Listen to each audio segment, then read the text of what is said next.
There are passages of the Bible that were read in silence, and then shelved as if they could be forgotten. Excerpts so disturbing, so close to human reality in ruins, that they were censored in entire nations. But why hide what God has decided to record eternally in His Word? Have you ever wondered what happens to a society when people no longer hear the voice of God, when no one else stands up to protect the innocent, when even the religious people cross their arms in the face of injustice? The account that is about to be revealed is not a tale. It is an open wound in the Scriptures, an unnamed woman, a people without direction.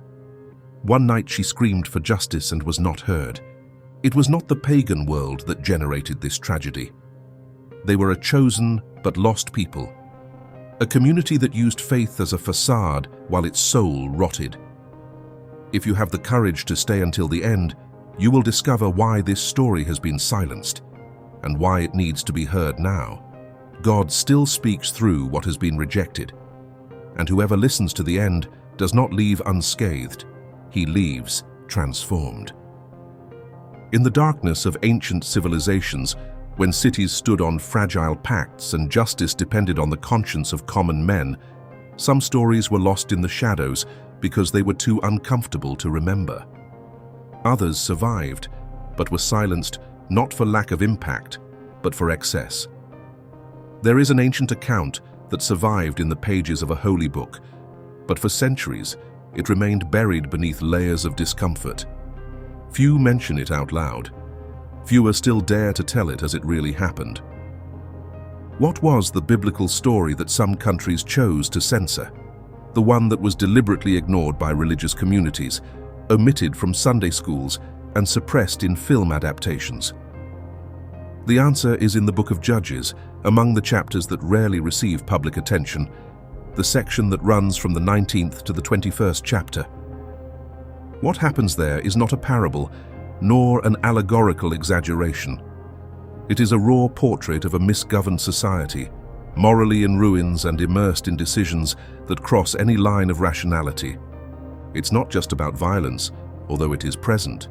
It's not just about spiritual corruption, even though this is evident. It's about what happens when the sense of community breaks down, when the social pact fragments to the point where the individual, without any greater authority to respond, starts to define right and wrong according to their own interests. It is a mirror of what happens when ethics gives way to survival instinct, when human bonds become disposable. At that period in Israeli history, the people lived without political unity. There was no central leadership, no king, no active judge who was respected by everyone. The tribes acted autonomously and often in competition with each other. This created an environment of permanent tension where fragile alliances replaced justice and religion was used more as a justification than as a moral guide. This is the backdrop against which the story of the Levite and his concubine unfolds. But what really makes it disturbing is not just the crime described, but the way everyone around reacts or fails to react. The story does not begin with war nor with betrayal. It begins with an unstable relationship of silent domination. A religious man, identified as a Levite, takes a woman from Bethlehem to be his concubine. The text does not tell us her name. Their identity is erased from the start, reduced to the role of secondary property. There is a subtle distance in the way she is presented, as if her story were an appendix to someone else's trajectory. But it is her fate that transforms the rest of the events into a tragic and symbolic development. After some time, this woman leaves the Levite's house and returns to her father's house. The reason is not precisely clarified, but the dominant version is that she was unfaithful. Yet this claim is not confirmed by any concrete actions in the text. Could it have been an escape from mistreatment? An attempt at freedom? The ambiguity remains, but the Levite sets out towards it with the aim of reconciliation. He doesn't go alone. He takes with him a servant and some supplies, as if preparing for a calculated but leisurely journey. It is a journey that crosses divided regions, with cities that no longer recognize common authority and whose hospitality is no longer a sacred obligation. On the way back, the group decides not to spend the night in foreign cities. The Levite insists that safety depends on finding shelter among his own, ignoring that the greatest dangers no longer come from outside. In Gibeah, a city belonging to the tribe of Benjamin, the group is not welcomed by anyone, something unusual in a culture where hospitality was more than a virtue. It was a moral imperative. Only at nightfall does an old man, also a stranger, offer his home. They accept.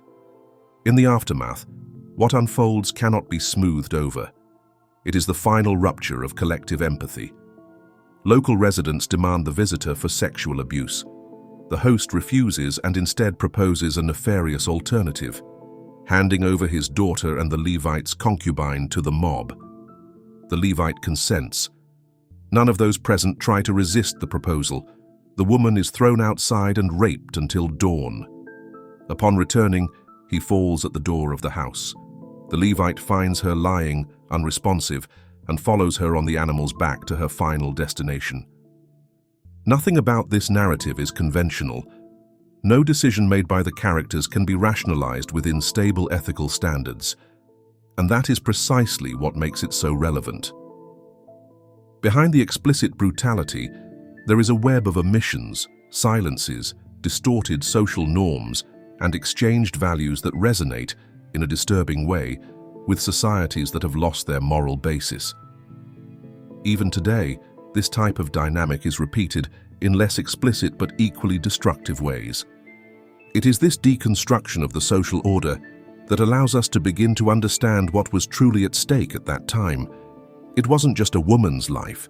It was the collapse of an entire system that was supposed to protect her. The individual tragedy revealed the collective rot. And it is from this observation that we move towards the central pillars of this forgotten or, perhaps, deliberately ignored history. The story told so far does not unfold by chance. It emerges from a specific period in Israel's history that, for many scholars, was marked by the systematic abandonment of any solid structure of government, justice, and spiritual cohesion. This interval is known as the time of the Judges, a phase that extended roughly from the 12th century to the 11th century BC, between the conquest of Canaan and the coronation of Israel's first king, Saul. It was a time when the Hebrew people had already established themselves in the Promised Land, but did not yet have a unified leadership capable of guaranteeing stability. The phrase that is repeated as a refrain in the book of Judges, "In those days there was no king in Israel," is not just a political comment. It represents a structural complaint. The absence of a king, in this case, does not just concern the lack of a throne, but the lack of order. It means that there was no central authority to guide decisions, judge conflicts, or guarantee the application of laws. Each tribe acted on its own. Religion had become fragmented and at times corrupt. Priests, like the Levite in the story, not only stopped leading the people morally, but also began to integrate the deviations. This collapse of civil and spiritual authority has given way to behavior that, at first glance, appears irrational. But, in fact, it is a portrait of a society where consequences are no longer enough to stop destructive actions. When there is no clear instance of responsibility, human beings tend to justify their attitudes based on what is convenient. The rule becomes individual. The biblical text records that each person did what was right in their own eyes, a phrase that, far from suggesting freedom, highlights chaos. This scenario is not exclusive to antiquity. World history is full of moments when the absence of functional institutions led to moral degeneration and collective suffering. After the collapse of the Western Roman Empire, for example, Europe plunged into a period known as the Dark Ages, where conflicts between fiefdoms, political instability, and the fragility of laws made everyday life a constant struggle for security and survival. Similarly, during the Rwandan genocide in 1994, the destruction of the government structure and the collapse of official channels of justice paved the way for mass crimes committed by neighbors against neighbors. Returning to the biblical context, the final chapters of the Book of Judges are not an isolated exception. They represent the culmination of a cycle that repeats throughout the work. The people stray from moral principles, delve into destructive practices, suffer the consequences, cry out for help, and then God sends a judge to restore order, only for everything to repeat itself again. This cycle intensifies until reaching the extreme point represented by the tragedy in Gibeah. In the absence of social breaks, cultural norms and spiritual references that act as guideposts, previously unthinkable attitudes become common. The refusal of the residents of Gibeah to offer shelter to travelers is already a sign of a serious rupture. Hospitality in that period was not just an act of courtesy, it was a principle that organized collective life. Denying shelter meant not recognizing the other as worthy of protection, a moral failure that reveals the breakdown of the community pact. This type of social degeneration usually occurs slowly, almost imperceptibly.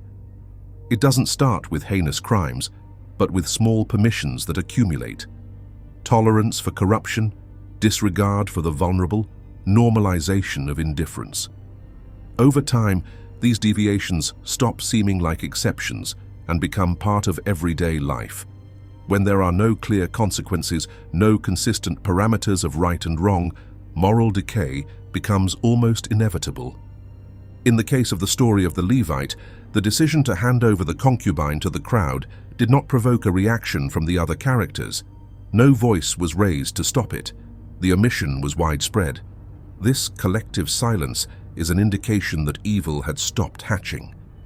Indifference in the face of violence is one of the clearest signs that a community has lost its sense of justice. And once this takes hold, tragedies stop being accidents and become symptoms of something much bigger. The city of Gibeah, belonging to the tribe of Benjamin, was not foreign. He was part of the people of Israel itself. This dispels the idea that the threat came from outside.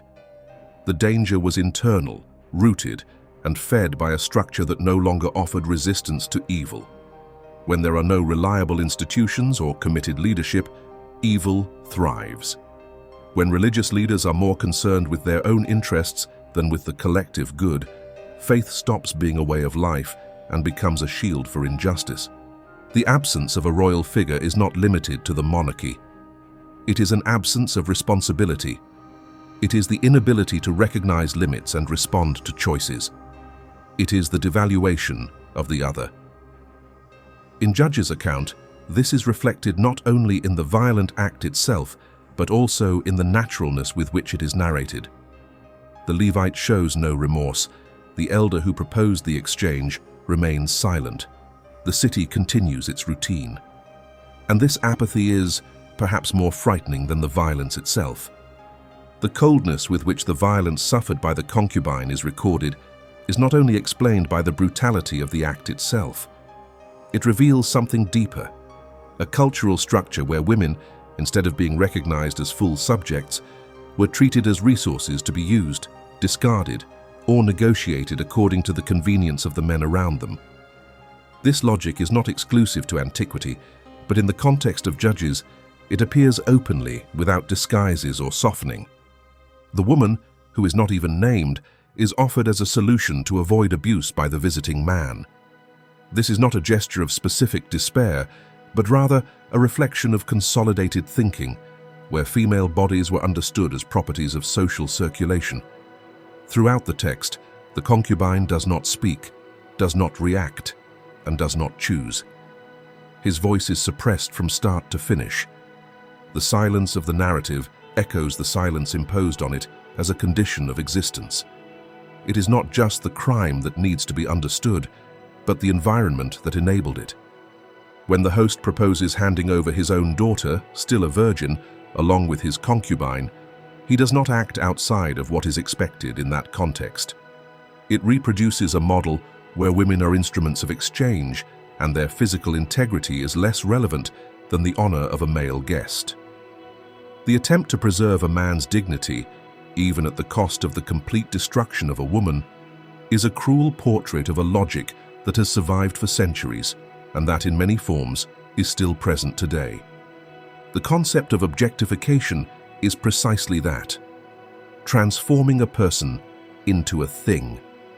It's not just about desiring or controlling, but about nullifying the other's individuality, ignoring their rights, feelings, and choices. When a human being is reduced to a function, he or she is no longer seen as someone with intrinsic value. The concubine is used to satisfy an angry mob, then discarded at the door of the house, and later fragmented into pieces. There is no more explicit symbolism of dehumanization. This dehumanization, however, does not come out of nowhere. It is supported by social, religious, and legal structures that throughout history have naturalized control over the female body. The Torah, although it contains instructions that seek to protect women in some contexts, also records practices that would be unacceptable today. Marriage by obligation after rape, the value of virginity as a social criterion, and the father's right to give his daughter in marriage without her consent. While it is unfair to judge ancient societies by today's standards, it is necessary to recognize that such norms have created a lasting basis for the marginalization of women. The most alarming thing is that, even in more recent times, these practices have been reinterpreted and adapted by systems of power that still reproduce in different ways this same logic. According to data from the World Health Organization, 1 in 3 women in the world has suffered some type of physical or sexual violence during their lifetime. In many countries, this violence is underreported, and in many cases, victims do not even have access to justice. This reveals that the logic of possession of the female body remains active, even in formally different contexts. When a society allows the dignity of a group to be constantly violated without collective reaction, it is normalizing exclusion. And this normalization creates space for atrocities to be repeated. The wife of Judges 19 was not the first to be silenced, and she would not be the last. What is shocking when reading this text today is realizing how the lack of reaction, both at the time of the abuse and after it, serves as a metaphor for many situations in which female suffering is ignored or justified. The Levite, when carrying his concubine's body back home and then mutilating it into 12 parts, does not act out of mourning. His gesture is political, not emotional. He transforms the woman's body into a manifesto. Every piece sent to the tribes is a sign of protest, not regret. Once again, it is used as a means to an end. Her life is not the center of the message, but just the instrument to generate commotion. This type of appropriation of female suffering takes many forms. In societies where women are called upon to defend causes but never occupy decision-making positions, or where their traumas are used as a tool of discourse without proper listening, the same logic is repeated: use, expose, then abandon. The text of Judges is an unintentional denunciation of this.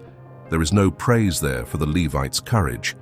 There is a mirror of the moral collapse that occurs when empathy disappears and power over others becomes routine. Instead of just pointing out direct aggressors, the text also confronts those who remain silent. The silence of the other residents, the lack of resistance on the part of the elder, and the coldness of the Levite. All these elements show how sexual violence does not depend only on a criminal, but on a network of permissiveness. And as long as this network exists, it will continue to function.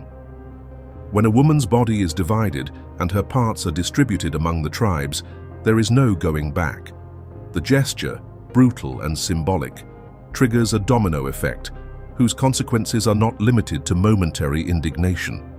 The reactions that follow reveal how decisions taken in a state of shock, without deep reflection, tend to cause more ruin than justice.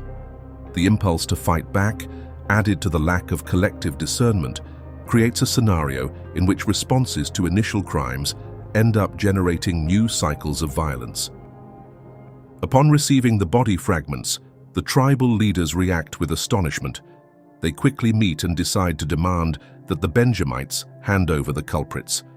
However, the tribe of Benjamin refuses to cooperate. The refusal in itself does not seem motivated by justice, but by territorial pride.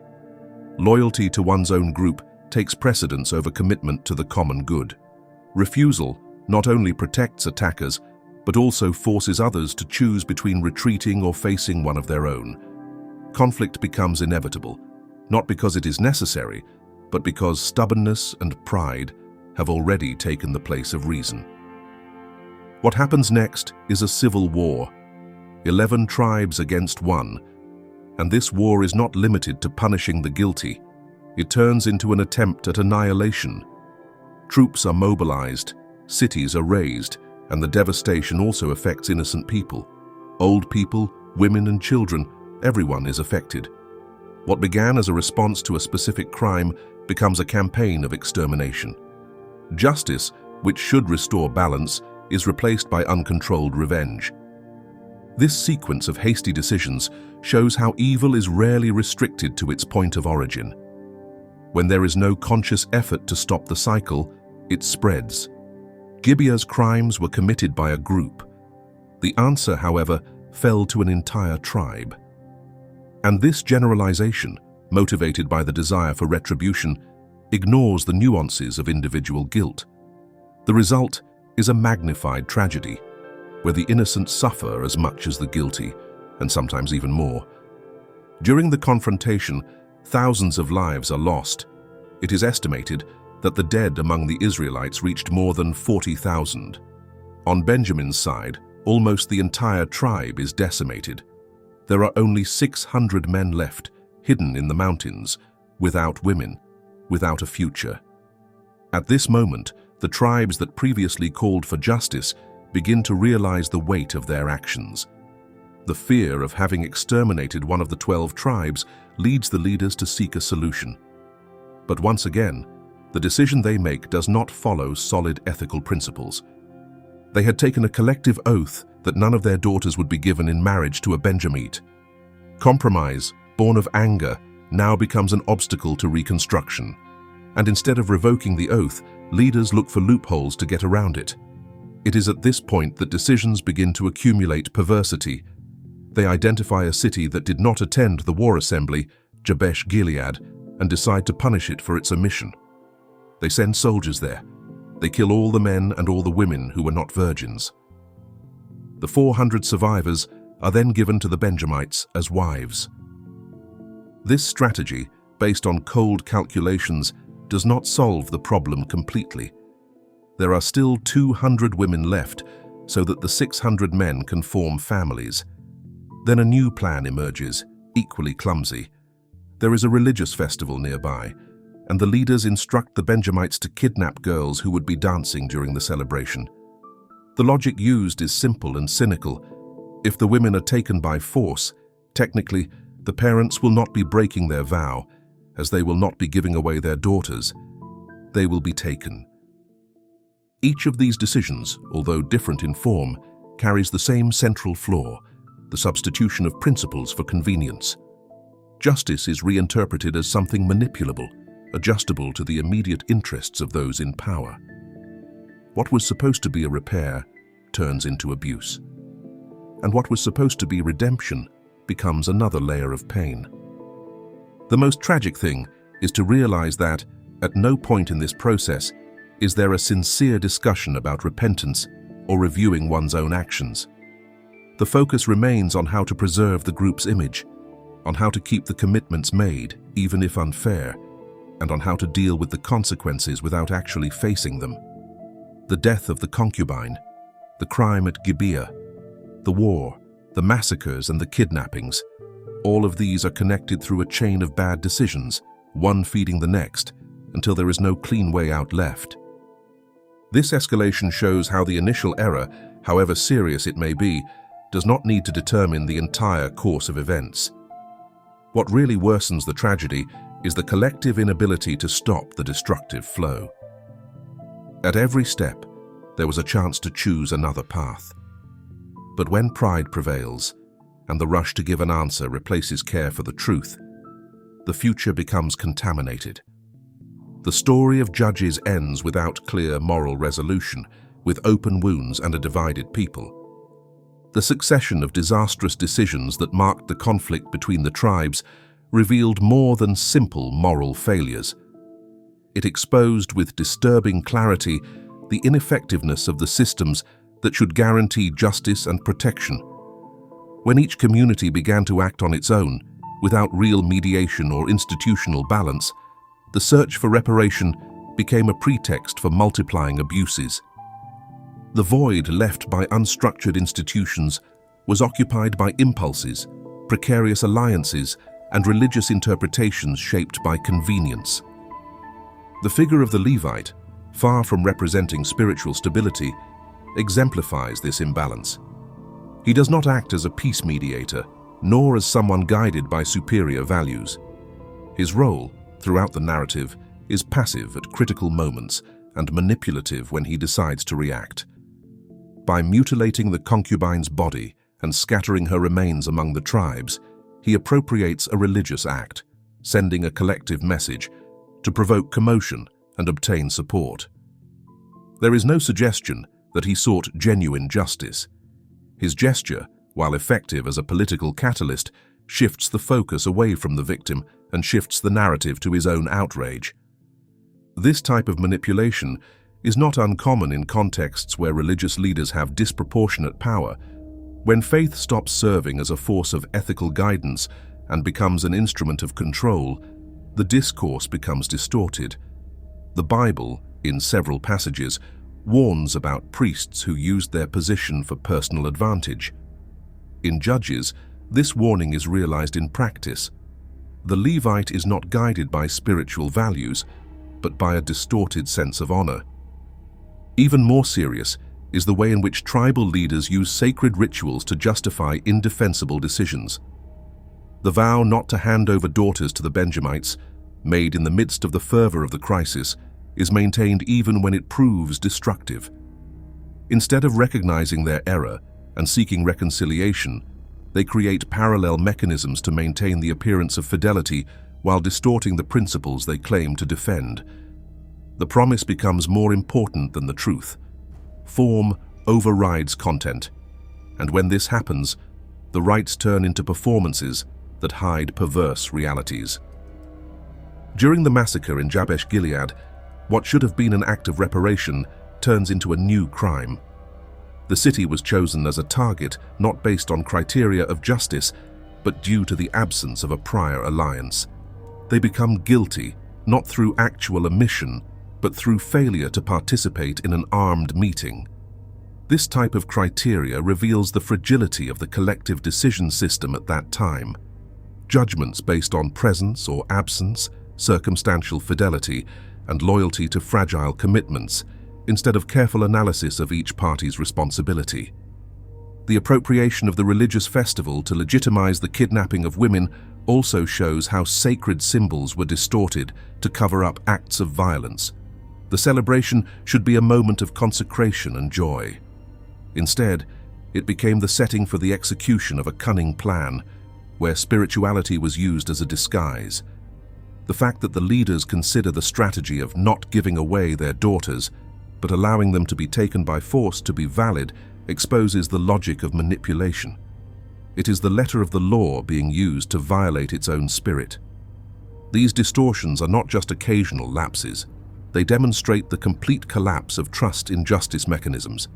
When there is no one to guarantee impartiality, when spiritual leaders act according to their own interests, and when collective decisions are made based on unreflective votes, the social fabric falls apart. Justice stops being reparative and starts being punitive, selective, and often symbolic, just to maintain the appearance of order.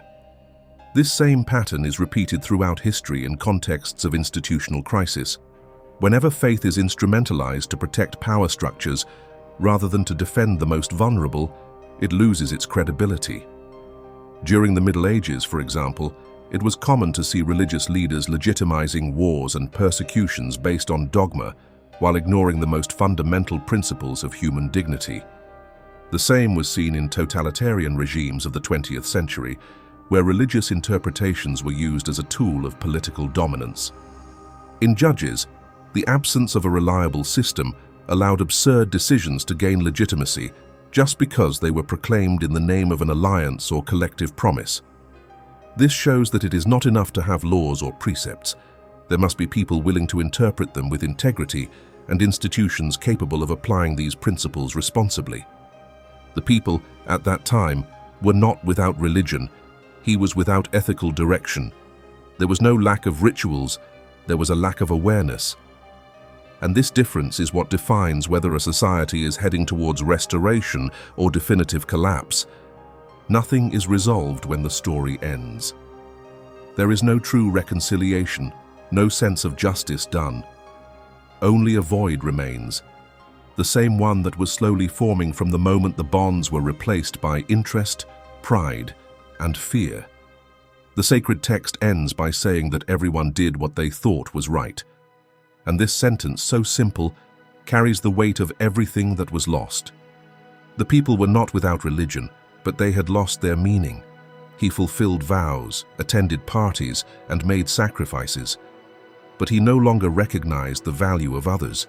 He no longer listened to suffering. He no longer questioned his own certainties. When this happens, any decision seems justifiable. And little by little, even the absurd becomes routine. This story was not preserved by chance. It bothers us because it forces us to face what we prefer to ignore. That evil does not begin with great acts of violence, but with small, repeated deviations. That justice cannot be sustained where there is a lack of courage to review choices, and that faith, when used as a shield to hide failures, stops being a guide and becomes a pretext. One question remains then: what do we do with these difficult memories? Ignoring them is easier, but perhaps the true path lies in listening to them carefully, because only when we recognize where we have fallen can we find a starting point to do things differently. If you enjoyed the content and want to support our work so we can continue to bring you more research and in-depth analysis, please consider making a donation of any amount. This contribution directly helps the channel grow and produce even richer materials. Thank you very much for your support.